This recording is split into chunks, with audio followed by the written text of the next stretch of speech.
Say you have an antique desk and say it has a door, and say that at some point the screws get so stripped out that you have to drill it out and replace it with plugs.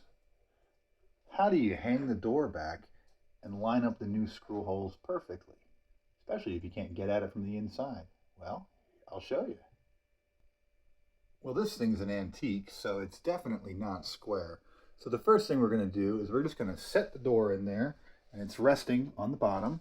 And we're going to look at the gap on top, and we're going to find the space where the gap is the smallest, and that's at this edge.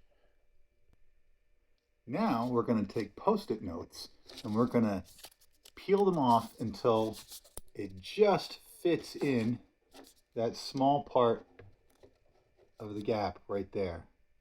Okay, once we've done that, we're going to count how many Post-it notes there are, and we're going to divide them in half.